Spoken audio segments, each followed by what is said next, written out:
को पता है एस्तेर की एक पत्री जो बाइबल में वर्णित है।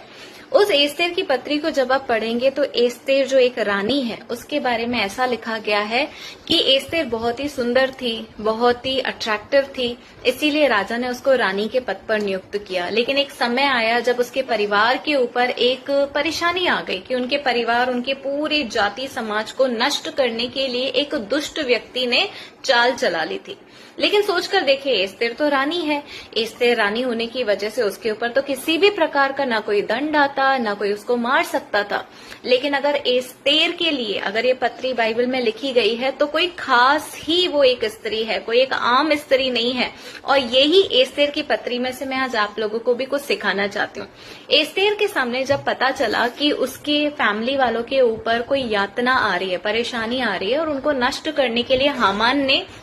चालाकी के साथ कोई योजना बनाई है, तो सबसे पहले वो तसल्ली देने के लिए अपने चाचा मुर्दके के पास जा रही है और उसको सांत्वना देकर कहती है कि आप प्लीज अपने वस्त्र मत फाड़ो, आप उपवास वगैरह प्लीज छोड़ दो, इतना कष्ट मत दो खुद को। लेकिन वो कहते हैं कि नहीं, ऐसा नहीं, मैं इसको कंटिन्यू करूंगा। तो ऐसा नहीं कि एस्तेर रानी होने की वजह से उसने कहा कि ठीक है अब आप ही कर लो उपवास। वो अपने परिवार वालों का साथ निभाती है, अपने परिवार वालों को कहती है कि अगर आपका दुख का टाइम है तो चाहे मैं रानी हूं लेकिन फिर भी मैं भी आपके लिए उपवास रखूंगी। और उपवास के द्वारा वो आत्मिक अपने बल के द्वारा परमेश्वर को प्रसन्न करती है और उसके साथ साथ अपने परिवार की सुरक्षा के लिए बिना अपनी जान के बारे में सोचे, मतलब राजा के सामने इतना इजी नहीं होता है, रानी का जब तक टर्न नहीं आता रानी नहीं जा सकती है, लेकिन एस्तेर जाती है अपनी जान की चिंता किए बिना, राजा को मनाती है और राजा के सामने इस प्रकार से बुद्धि और युक्ति के साथ अपना गेम प्लान करती है कि जिस शत्रु ने उसकी फैमिली को खत्म करने के लिए प्लानिंग बनाई थी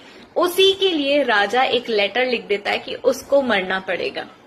कहने का मतलब है कि एस्तेर की पत्री हमें सिखाती है कि अगर एक स्त्री अपने परिवार को दुख में देखकर उसका साथ निभाने वाली है, साथ ही परमेश्वर को एक आत्मिक जीवन के द्वारा उपवास कर प्रसन्न करने वाली है और साथ ही साथ वो इमोशनल होकर फटाफट बकबक करने वाली नहीं बल्कि बुद्धि और युक्ति के साथ प्लानिंग बनाने वाली है, तो याद रखना ऐसी स्त्री अपने पूरे परिवार को अपने बल, अपने कौशल और अपनी प्रार्थनाओं के द्वारा सबको सुरक्षित रख सकती है।